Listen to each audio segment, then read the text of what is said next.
My name is Cameron Binkley. I'm a historian working for the United States Army at the Defense Language Institute, Foreign Language Center in Monterey, California. To tell you a little bit about the history of the Presidio, one of the things I usually try to do is differentiate the Spanish Presidio of Monterey from the American Presidio of Monterey. The current military installation was built between 1902 and 1904, but its origins are tied to Spanish California. Presidio is a Spanish term, of course, and that has to do with the fact that the installation has some historic ties to the Spanish period in California history, because there was originally a Spanish Presidio of Monterey, Royal Presidio of Monterey. That installation was located in a different place and at a different time, and it was all but had disappeared from records by the 1840s.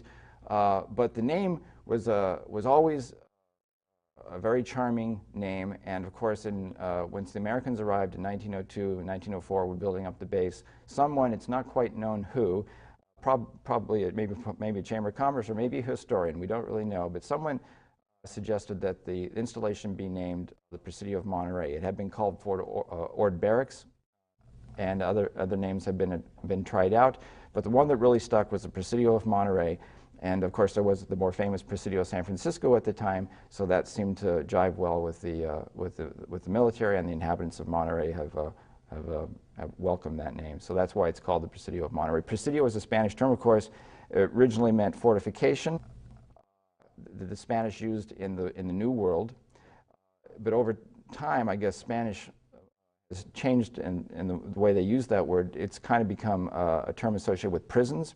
So for the military linguists who are studying Spanish at the Presidio, if they're ever talking to someone who's a Spanish speaker from Spain, they sometimes have to explain why they learned their language at the Presidio of Monterey. Most people probably remember the Cabrillo Expedition, which was one of the three great Spanish entradas. These were expeditions to explore what the Spanish called in the mid-16th century the Northern Mystery. There had been three great entradas. There was the De Soto Expedition, which began in Florida and explored the future southeast United States.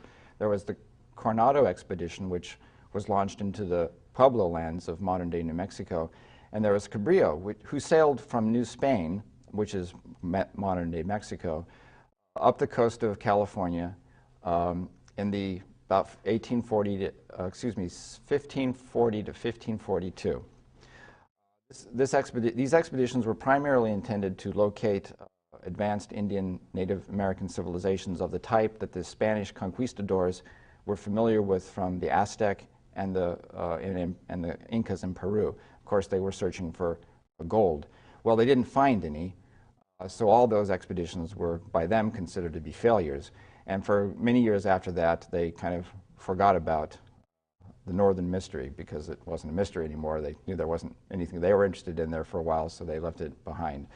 But eventually, affairs of state develop, the global economy starts to develop, geopolitical situations change, and the Spanish found new reasons to explore California.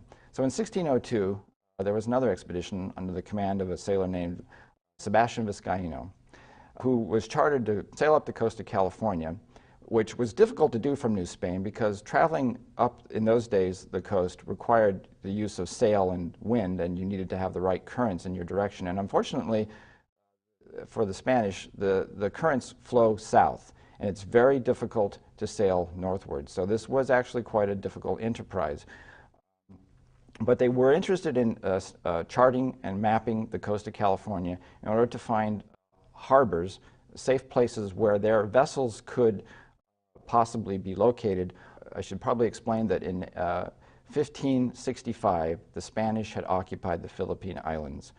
And from that point forward, every year, they would send ships, galleons, the Manila galleons as they were called, back across the Pacific eastward. Those galleons would usually sight land off the coast of Northern California, somewhere around Mendocino, Fort Bragg, in that area. And then they would sail down the coast of California back to New Spain. Now, this was a very long and arduous trip across the Pacific Ocean and then all the way down the coast of California, and they were looking for places where their vessels might find a safe harbor.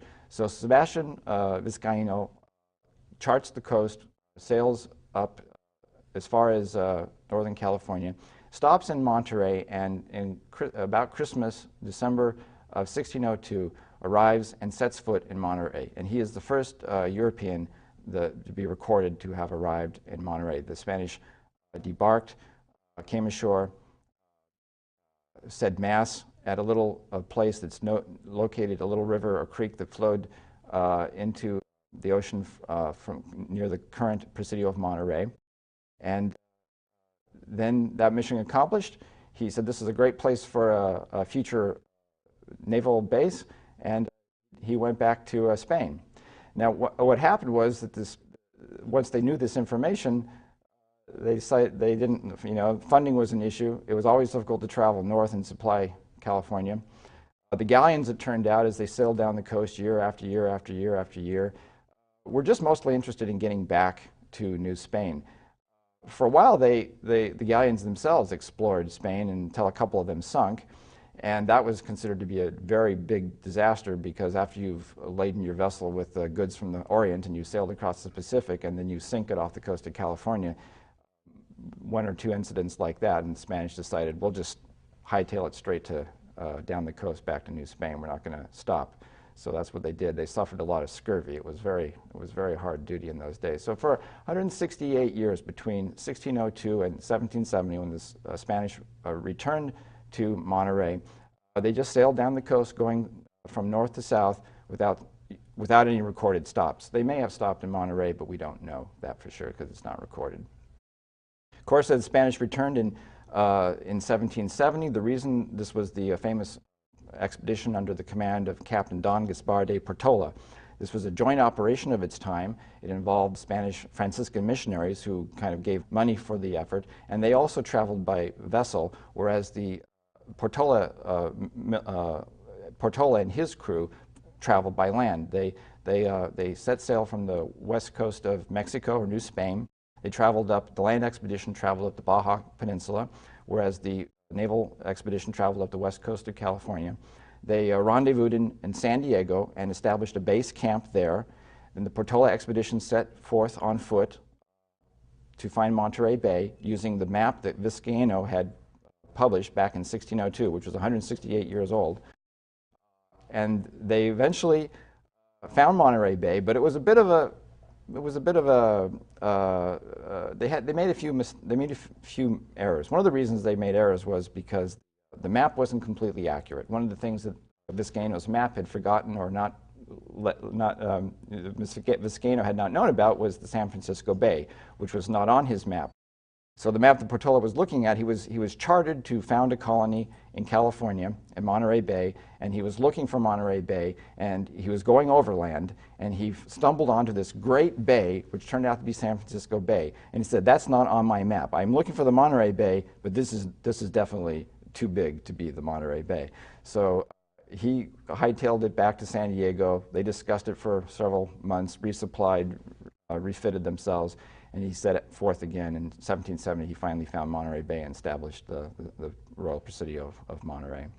But eventually, the town of Monterey grew up around the Presidio, and the Indian threat died away, and the troops became garrisoned in the town, and the Royal Presidio of Monterey gradually was probably recycled. Its materials were taken apart and used in other buildings in town, so that by the 1840s or so, the structure had disappeared.